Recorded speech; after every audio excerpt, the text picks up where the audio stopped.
तक यही हमें समझ में आया कि जो प्रचार प्रसार माने लोगों के तक जाना चाहिए कि मैनेजमेंट किसका है, ये अभी तक के लोगों को मालूम नहीं है।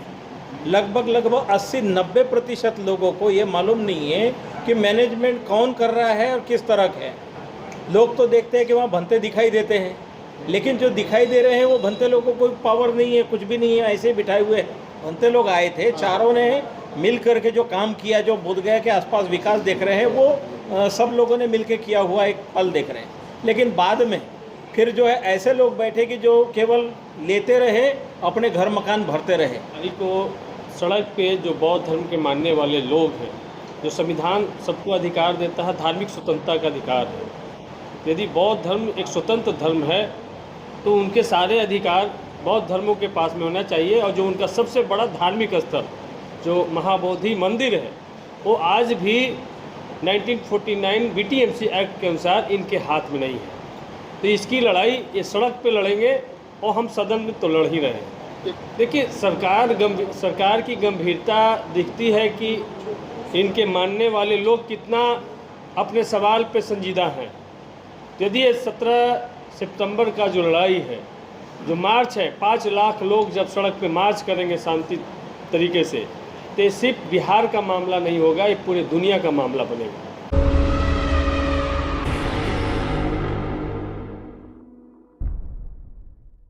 आइए, आज आप लोगों ने जो दिल्ली में तमाम जो लोग इकट्ठा हुए हैं बुद्ध को मानने वाले, क्या है, क्या वजह है, क्यों आप लोग इकट्ठा हुए हैं?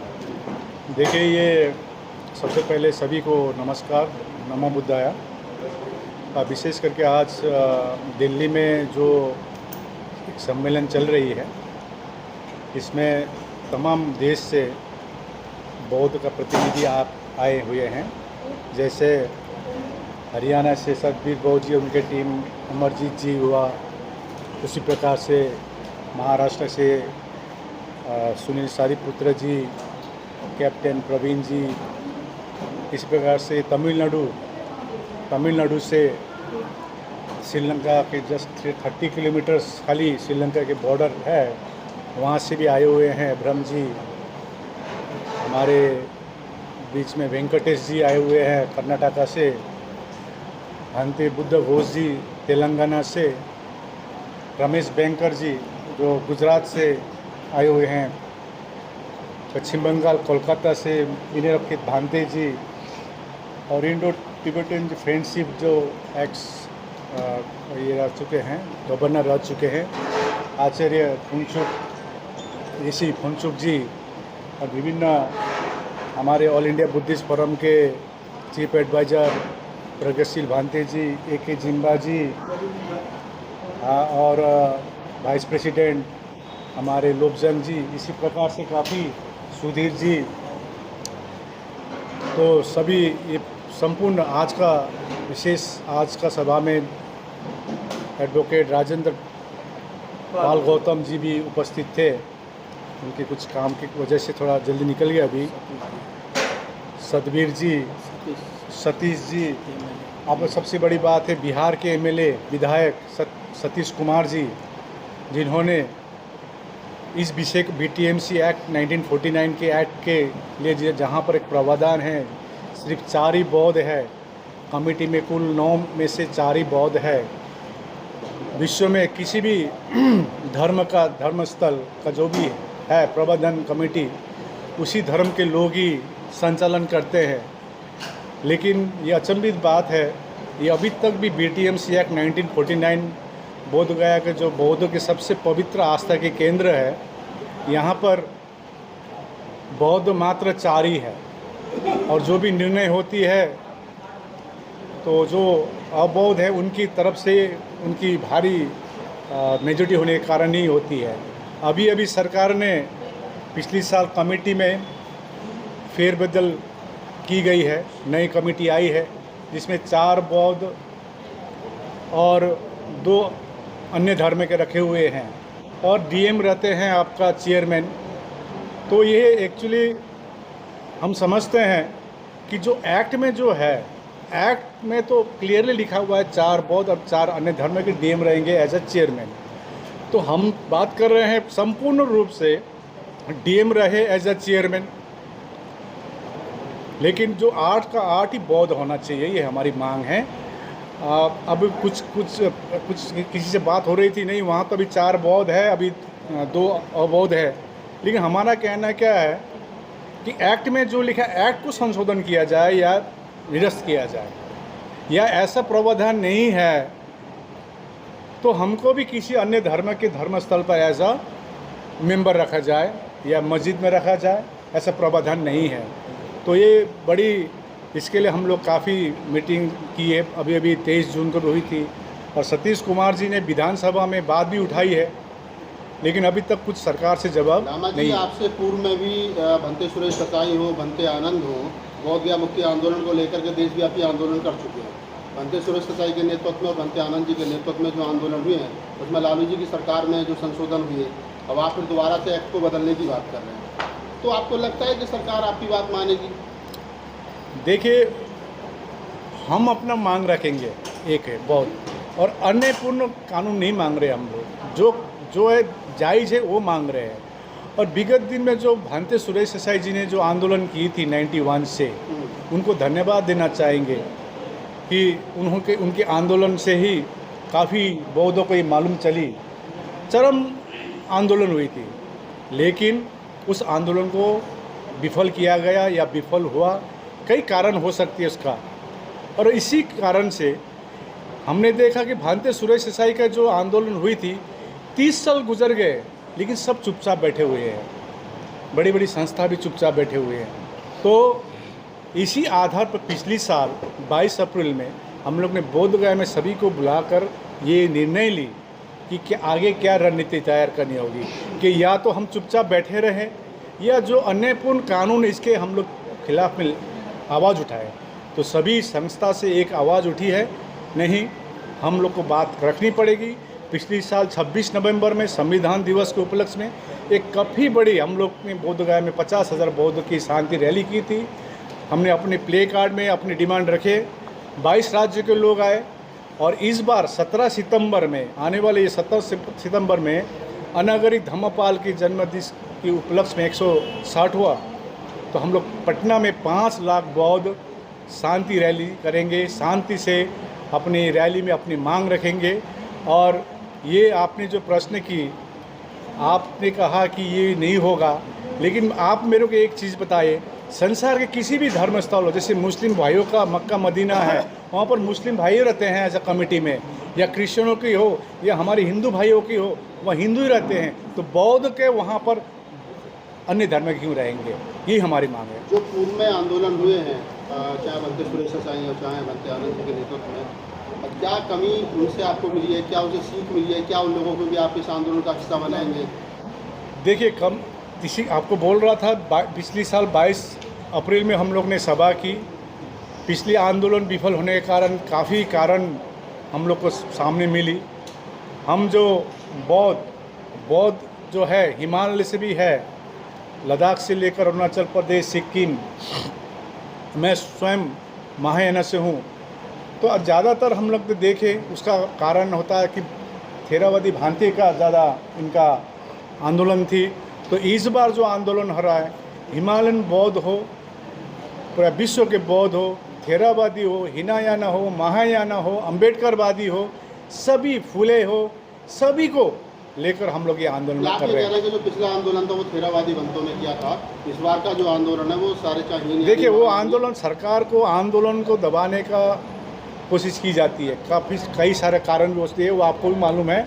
किसी को पद का लोभ देकर, किसी को पैसों का भी हो सकता है, या अंदरूनी कुछ मामला भी हो सकते हैं। हम लोग ने काफ़ी अध्ययन की उस आंदोलन किन कारण से विफल हुई, और ये हम लोग जो बौद्ध जो पूरा भारतवर्ष से हम लोग लगे हुए हैं, ये हम एक नया रणनीति तैयार करके हम अपना मांग रख रहे हैं। भंते जी, आपसे लेके तेजस्वी भंते जी, क्योंकि आप बौद्ध गया मुक्ति आंदोलन से भंते आनंद जी के साथ जुड़े रहे हैं, मैंने काफ़ी लंबे समय से देखा है, क्या चेंजिंग की ज़रूरत है? जो सरकार दबाव में आए, आपकी मांगों को मांगे, आंदोलन बड़ा करने की ज़रूरत है, या फिर बुद्ध लोगों को इकट्ठा करने की ज़रूरत है? क्या करने की ज़रूरत है?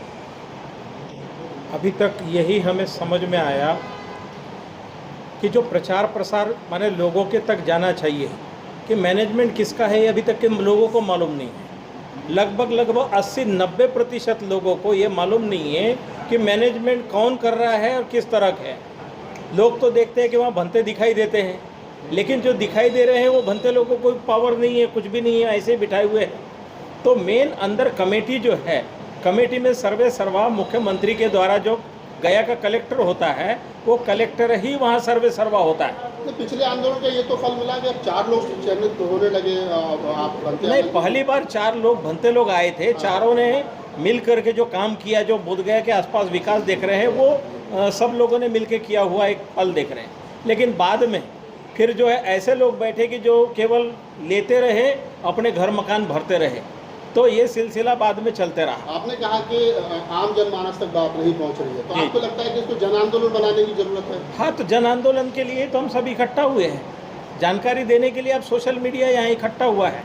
उस समय सोशल मीडिया नहीं था, हम लोग चिट्ठियाँ लिखते थे, लेकिन आज जो है सोशल मीडिया का ज़माना है, और जो हमारी बात जो है तमाम लोग सुन रहे हैं, तमाम लोग जान रहे हैं, और सोशल मीडिया के माध्यम से पूरे देश में चर्चा हो रही है। विधायक जी, चूँकि आपने मामला सदन में उठाया है बड़ी गंभीरता के साथ में, तो 17 तारीख का जो प्रोग्राम जो आपने प्रोटेस्ट कॉल किया है, उसके लिए क्या कहना चाहोगे? देखिए, 17 तारीख को सड़क पे जो बौद्ध धर्म के मानने वाले लोग हैं, जो संविधान सबको अधिकार देता है, धार्मिक स्वतंत्रता का अधिकार है। यदि बौद्ध धर्म एक स्वतंत्र धर्म है तो उनके सारे अधिकार बौद्ध धर्मों के पास में होना चाहिए। और जो उनका सबसे बड़ा धार्मिक स्थल जो महाबोधि मंदिर है, वो आज भी 1949 BTMC एक्ट के अनुसार इनके हाथ में नहीं है। तो इसकी लड़ाई ये सड़क पे लड़ेंगे, और हम सदन में तो लड़ ही रहे हैं। कितने लोग हैं आपके साथ सदन में? आपसे पहले लालू यादव जी भी इस मामले को उठा चुके हैं, अभी आप इसको उठा रहे हैं। सरकार कितनी गंभीर है इस पूरे मुद्दे को लेकर के? देखिए, सरकार की गंभीरता दिखती है कि इनके मानने वाले लोग कितना अपने सवाल पे संजीदा हैं। यदि ये 17 सितंबर का जो लड़ाई है, जो मार्च है, 5 लाख लोग जब सड़क पे मार्च करेंगे शांति तरीके से, तो ये सिर्फ बिहार का मामला नहीं होगा, ये पूरी दुनिया का मामला बनेगा। ये पूरी दुनिया में संदेश जाएंगे। और नीतीश कुमार जी ने तो बौद्ध धर्म के लिए काम भी किया है, बौद्ध पार्क बनाया है, बहुत सारे बुद्ध के नाम पे मेमोरियल बनाए हैं। तो नीतीश कुमार जी को अगर सही से इस बात को समझाया जाए, आंदोलन और सदन दोनों जगह पे, तो मुझे यकीन है कि नीतीश कुमार जी BTMC एक्ट में बदलाव करके पूर्ण अधिकार बौद्धों को देंगे। एक आखिरी सवाल है, इधर एक मिनट का छोटा सा सवाल है, जवाब भी इसका छोटा सा ही लामा जी आपसे लेते हैं कि अक्सर लोग भ्रमित रहते हैं कि जो 1940 एक्ट है, तो वो केंद्र सरकार संशोधित करेगी या राज्य सरकार के हाथ में है? तो थोड़ा सा इसको भी क्लियर कर दीजिए। देखिए, जो एक्ट है ये बिहार की एक्ट है। चूँकि आज जैसे मैं बता रहा था, पिछली बार जो भंते सुरेश देसाई जी लोग ने आंदोलन की थी, उस इतिहास को देखते हुए हम लोग काफ़ी सारे अध्ययन किए, तो ये केंद्र सरकार की भी इसमें हाथ है। अब जब केंद्र सरकार के पास जाते हैं तो केंद्र सरकार बताता है कि ये राज्य का मामला है, और राज्य को बताने से मतलब केंद्र का मामला है। तो आज बौद्धों को क्लियर करे, देखिए ये मामला जो जिसके भी हो, बौद्धों का बिहार बौद्धों को संचालन करने दे, यही हमारी मांग है। यदि कोई कहता है आर्टिकल 25 में लिखा है कि बौद्ध, सिख, जैन भी हिंदू का पार्ट है, तो हम ये भी बोल रहे हैं कि तो हम हिंदू के टेम्पल में भी हम लोग ऐसा मेंबर रख दीजिए, कोई अयोध्या में रख दीजिए या तो ये रख दीजिए। तो देखिए, यही हम सरकार से गुजारिश करते हैं। और अभी का जो सरकार है, अभी हम केंद्र सरकार को धन्यवाद देंगे, नीतीश कुमार जी जो मुख्यमंत्री, उनको धन्यवाद देंगे। जो नालंदा यूनिवर्सिटी जो विश्वविद्यालय विश्व में विख्यात थे, उस समय जो विदेशों से जो स्टूडेंट लोग आके पढ़ने आते थे, उस गरिमा को और आगे बढ़ाने के लिए इन्होंने कदम बढ़ाई है। प्रेजेंट सरकार को बहुत बहुत धन्यवाद हम बौद्धों से। और जो बुद्धिस्ट सर्किट जो बनाए, और हम आशा रखते हैं जो सरकार है केंद्र में और राज्य में, निश्चय बौद्धों को न्याय देंगे, और इस संचालन समिति में संपूर्ण रूप से बौद्ध का हो। हम किसी धर्म को, सेंटिमेंट को आघात नहीं करना चाहेंगे, परंतु यही मैसेज देना चाहेंगे कि ये जो बौद्धों का मठ है, बौद्ध ही इसमें संचालन समिति में रहे। और आप विभिन्न राज्य से भी लोग आए हैं। और आपको बताया था जैसे तमिलनाडु से, गुजरात से, हरियाणा, महाराष्ट्र, छत्तीसगढ़, यूपी, बिहार, सभी राज्यों से, पंजाब से आए हुए हैं, तेलंगाना से आए हुए हैं, उनसे भी आप अपनी बात ले सकते हैं। तो आपके मार्फत सभी से अनुरोध करेंगे, शांति से हम लोग अपना मांग रखेंगे सरकार को। आप 17 सितंबर में पटना में आइए, शांति से हम लोग आप हाथ में प्ले कार्ड रहेगा, गांधी मैदान में हम लोग सम्मिलित हो रहे हैं, वहाँ पर आपके मार्फत सभी से अनुरोध करते हैं आप एक दिन के लिए आइए। धन्यवाद।